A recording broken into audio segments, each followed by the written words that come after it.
Hello and welcome to part 14 of my Let's Play of Fire Emblem Path of Radiance. I am the Namekian, and last map, we successfully made it to Binyan. We met the Apostle, but it looks like the process of getting her help or assistance is going to be a bit of a lengthy one. So she sent us out on some mercenary work to kind of pass the time.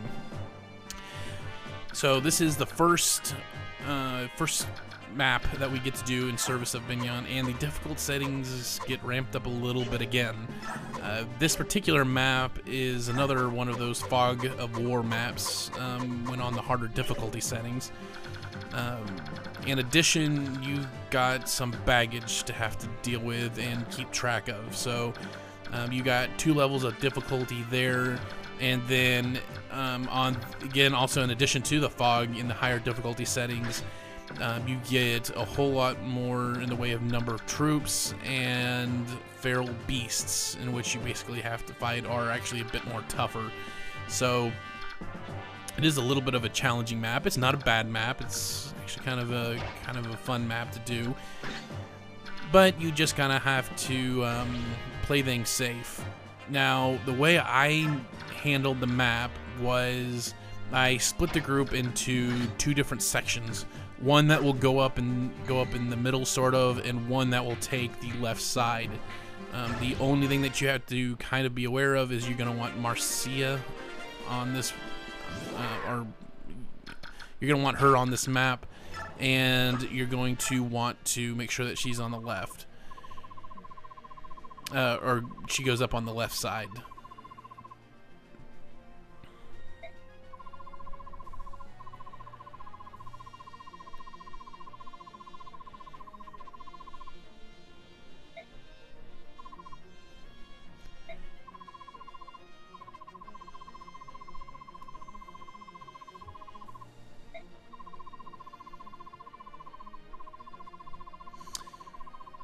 And in this house,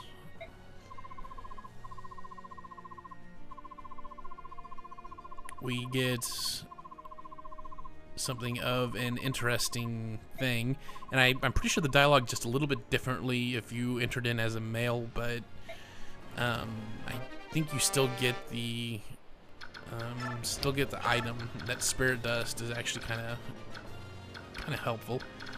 The other little trick to this is, while you do need to have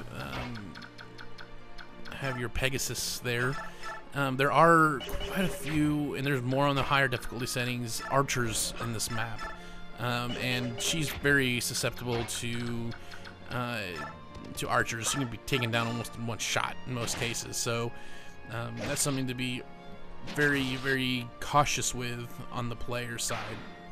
And there's one other thing to be cautious of, and I'll get to that in a moment as things progress. The rest of your main fighting characters should be actually pretty tough now. Obviously, you're gonna have some squishy characters still, like your healers and stuff like that, but pretty much all your main fighters should be pretty well leveled at this point. Not necessarily leveled up quite yet, but they should be starting to get pretty close to that level 21 area. You also should, at this point in the game, start to actually confirm your chosen units, so to speak. Basically, you need about 11 units or so in which you choose that you're going to want to have for the final map.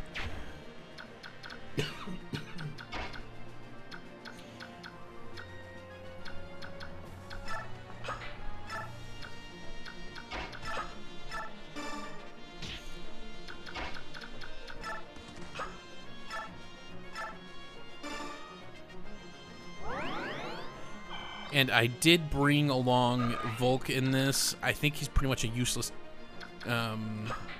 character in this map, but I did bring him along anyways to see if I can't get some free XP from some enemies. And this is an odd map. We get a ton of characters with actual names instead of just bandits, but only one of them is actually recruitable. And one's a boss, obviously, and the other one is just another semi-boss, I guess, or whatever. So it's kind of odd, but they're pirates, I think, or not pirate, or yeah, they're pirates. So, you know, again, we don't have a pirate unit, so it would be nice to actually have been able to actually recruit one of them, but alas, not so much.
Then, unlike Marcia, your Jill isn't as susceptible to the range effects. In fact, she's one of those special units, kind of like Sorn here, where she kind of doesn't fit the normal trilogy as far as weapons goes. She doesn't really have a weak physical weapon against her, despite what she's holding. I know thunder and lightning magic is pretty much the bane of the Wyverns, but other than that, you really don't have to worry about, is she going to be attacked by a axeman or swordsman or whatever. She's a pretty well balanced character in that regards. Unfortunately, in this map, you don't have a whole lot of room to attack, because you have to protect certain areas, and the enemies are just powerful enough that you don't want them to surround any of your characters and just start attacking them. That is really hard to give XP to everyone in this map. You're probably going to have a few prime players, and that'll be it. So, you know, that it's going to require a little bit of thought to it. You've got, at this point, you've only got about you got about 5 more maps or so in which you need to get Ike to level 21, if he hasn't already. He's really the only one that you must, or you really want to get 21 before we finish with this Binyan piece. So keep that in mind. and use him as you need fit. Now, once he hits 21, you can stop using him because he's not going to level up anymore. He's not going to promote or be promoted. So you don't have to really worry about that. But you do want him to get him to 21 before at that point. So if he's really a low level now, you're really going to have to use him quite a bit, and probably ignore some of the other characters in the process.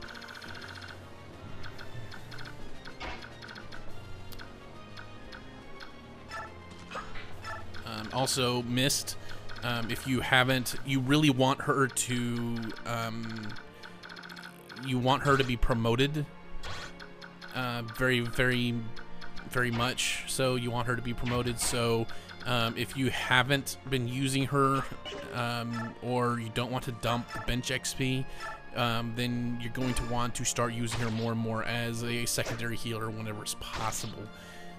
It's a lot better for her to make use of to actually level up instead of make use of the bench, since the bench actually will take, you don't want to waste bench XP on something like that.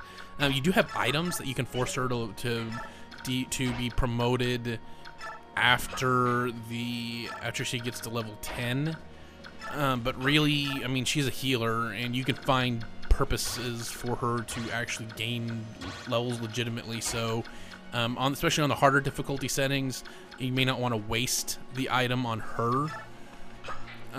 Likewise though, on the easy setting or even on the middle settings, I actually had some of those items to spare, so it wouldn't be that big of a thing to actually use it on her in those instances. But you know, it's just a waste of an item that you could use for someone else, in my opinion at least.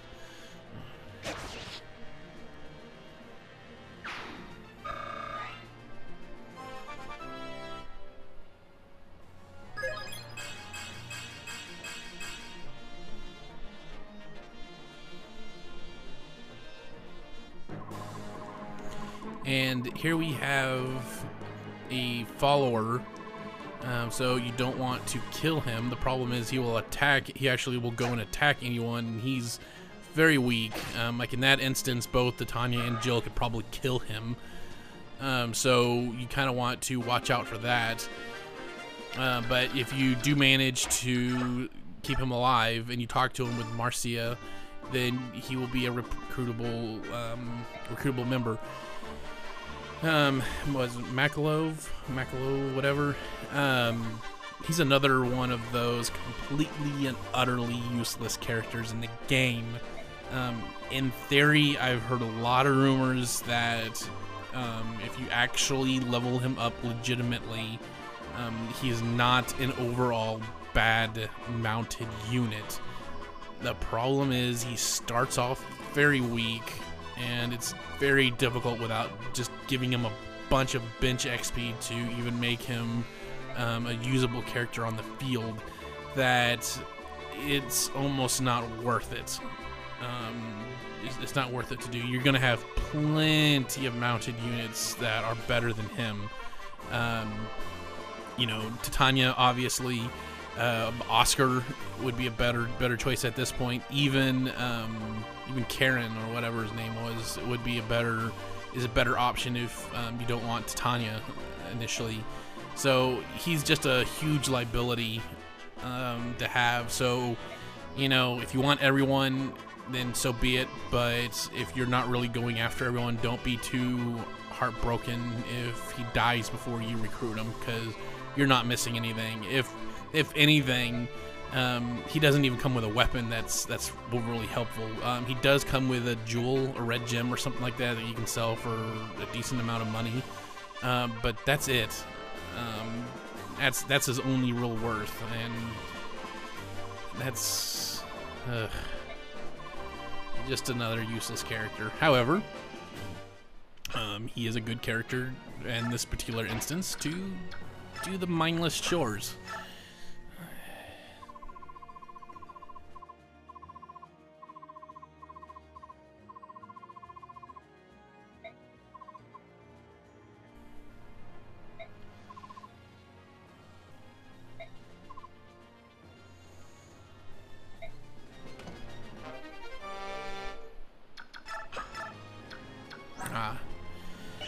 vintage is a good trait to have,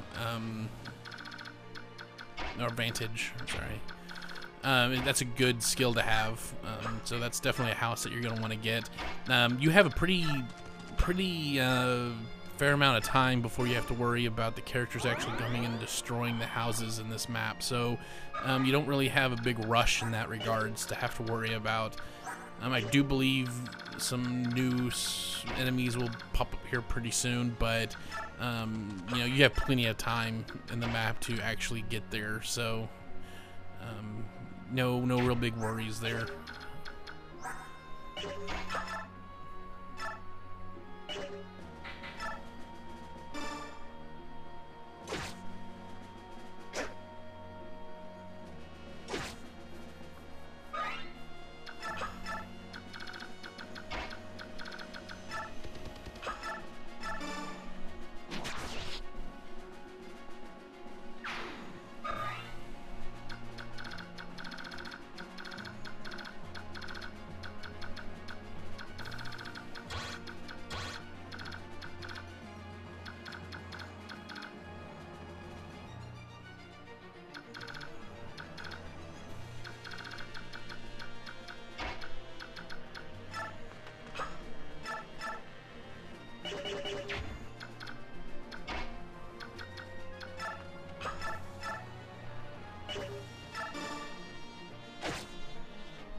And this is in the map where I believe we get our first encounter with feral Laguz enemies, which are basically tainted Laguz that have basically lost their human sides.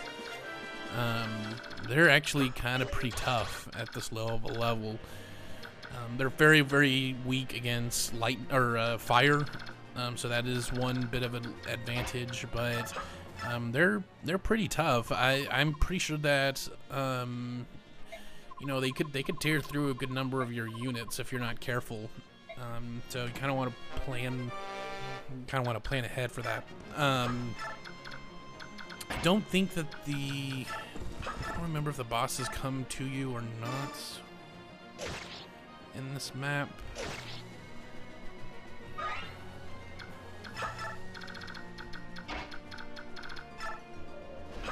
But it is, you do want to kind of plan out your attacks. Also, the map will end after you kill the bosses, so if you want to squeeze out some more XP, then you're going to want to make sure to kill those feral Laguz before the boss.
Yep, they don't want to go move towards you, so that's good. So you just have to plan things out and make sure that you take it all out. I think his axe is a short axe or whatever, so he can attack from a distance. So kind of be wary of that a little bit. Other than that, that's pretty much it for the map. I will leave you to the end of it. So, as always, thanks for watching, and God bless.